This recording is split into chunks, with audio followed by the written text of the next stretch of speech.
जय हिंद दोस्तों, स्वागत है आपका। आज के जेटेड क्लास में हम लोग देखने वाले हैं बाल विकास एवं शिक्षण विधि।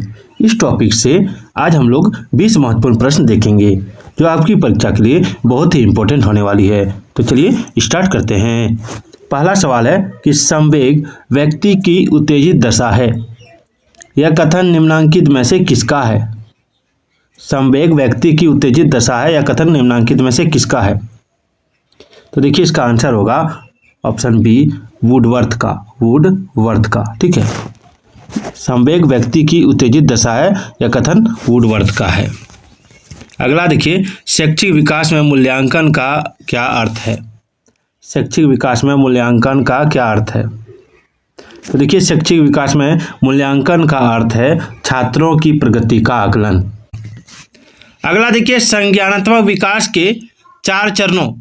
ठीक है, संज्ञानात्मक विकास के डैश संवेदीय बार गलत हो जा रहा है, बार गलत। अगला सवाल देखिए कि संज्ञानात्मक विकास के 4 चरणों संवेदी पेशीय, पूर्व संक्रियात्मक, स्थूल संक्रियात्मक और औपचारिक संक्रियात्मक की पहचान किसके द्वारा की गई है? सवाल इस तरह पढ़ सकते हैं कि संज्ञानात्मक विकास के 4 चरणों डैश के द्वारा संवेदी पेशीय, पूर्व संक्रियात्मक, स्थूल संक्रियात्मक और औपचारिक संक्रियात्मक की पहचान की गई। किसके द्वारा? तो आंसर होगा ऑप्शन डी, पियाजे के द्वारा। ठीक है, चलिए आगे देखिए, कौन से गुण अच्छे मानसिक स्वास्थ्य के नहीं हैं? कौन से गुण अच्छे मानसिक स्वास्थ्य के नहीं हैं? तो देखिए नियमित जीवन, संवेगात्मक परिपक्वता, ये मानसिक और अच्छे गुण हैं। आत्मविश्वास, सहनशीलता, ये भी अच्छे गुण हैं। बहुत विनीत और स्वयं में सीमित, ये अच्छे मानसिक स्वास्थ्य के गुण नहीं है। ठीक है, वास्तविकता की स्वीकृति, स्वयं मूल्यांकन, ये भी अच्छा गुण है। चलिए आगे देखते हैं। आगे है कि अधिगम क्षमता निम्नलिखित में से किससे प्रभावित नहीं होती? आनुवांशिकता से, वातावरण से, प्रशिक्षण या शिक्षण से, राष्ट्रीयता से। तो देखिए आनुवांशिकता से प्रभावित होती है, वातावरण से भी प्रभावित होती है और प्रशिक्षण और शिक्षण से भी प्रभावित होती है, लेकिन राष्ट्रीयता से अधिगम क्षमता का लेना देना कुछ नहीं है। ठीक है, चलिए आगे बढ़ते हैं।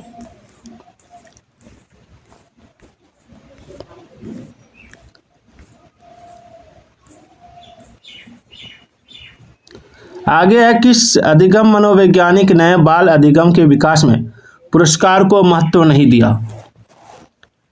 किस अधिगम मनोवैज्ञानिक ने बाल अधिगम विकास में पुरस्कार को महत्व नहीं दिया? ऑप्शन है थॉर्नडाइक, पावलोव, स्किनर या गुथरी। तो इसका आंसर होगा ऑप्शन डी, गुथरी ने बाल अधिगम जो है, ठीक है, बाल अधिगम विकास में पुरस्कार को महत्व नहीं दिया है। चलिए निम्नलिखित में से किस एक से शिशु के अधिगम को सहायता नहीं मिलती? निम्नलिखित में से किस एक से शिशु के अधिगम को सहायता नहीं मिलती? तो देखिए स्कूल का बस्ता से, अनुकरण से मिलता है, अभिप्रेरणा से मिलता है, पुरस्कार से मिल सकता है, लेकिन स्कूल का बस्ता से इसको अधिगम में सहायता नहीं मिलती है। ठीक है, आगे स्वकेंद्रित अवस्था होती है। स्वकेंद्रित अवस्था बालक के जो होती है वो क्या होती है? तो जन्म से 2 वर्ष तक। ठीक है, जन्म से 2 वर्ष तक बच्चा स्वयं केंद्रित रहता है, स्वकेंद्रित रहता है। ठीक है, अरे इधर बढ़ो बाबू। हाँ चलिए, माँ बाप के साय से बाहर निकल अपने साथी बालकों की संगत को पसंद करना किससे संबंधित है? देखिए ऑप्शन है किशोर अवस्था, पूर्व किशोर अवस्था, उत्तर बाल अवस्था या शिशुअवस्था। तो देखिए इसका आंसर होगा उत्तर बाल अवस्था से। ठीक है, आगे देखिए, आगे सीखने का प्राथमिक मूलभूत नियम संबंधित किससे है?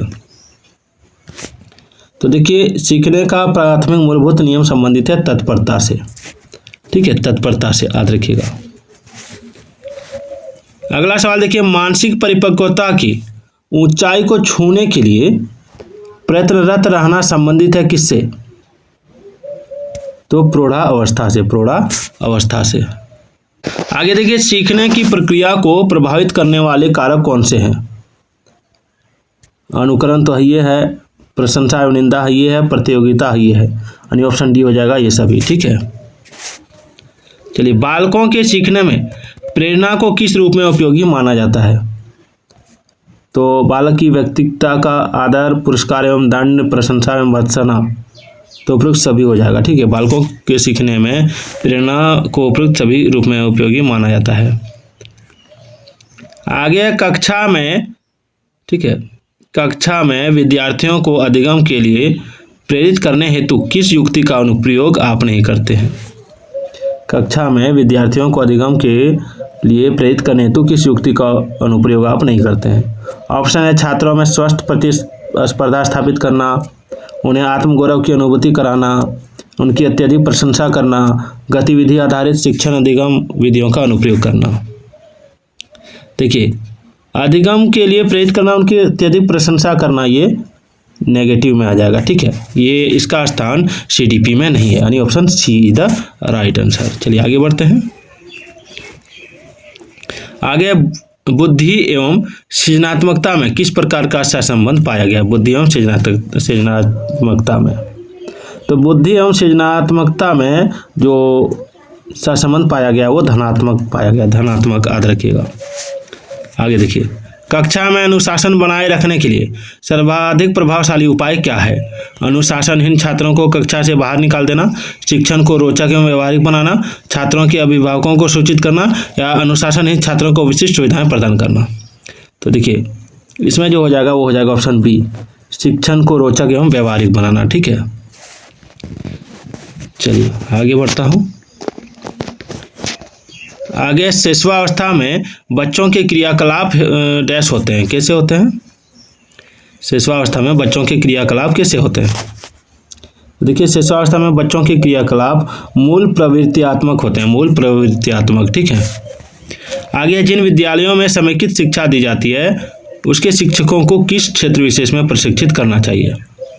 तो विशेष आवश्यकता वाले बच्चों की पहचान और शिक्षण, व्याख्यान विधि द्वारा शिक्षण, क्रियात्मकता के साथ शिक्षण, या उपरोक्त में से कोई नहीं। तो इसका आंसर हो जाएगा ऑप्शन ए, विशेष आवश्यकता वाले बच्चों की पहचान और शिक्षण, यानी ऑप्शन ए हो जाएगा। ठीक है, अंतिम सवाल है कि निम्नलिखित में से किस समूह के बच्चों को समायोजन की समस्या होती है? तो कुशाग्र बुद्धि के बच्चे को समायोजन की समस्या होती है। ठीक है, तो वीडियो कैसी लगी कमेंट जरूर कीजिएगा। अगर आपको किताब से पढ़ना है पूरा तो एक बार कमेंट कर दीजिएगा। ठीक है, मैं आपको किताब से भी पढ़ाऊँगा।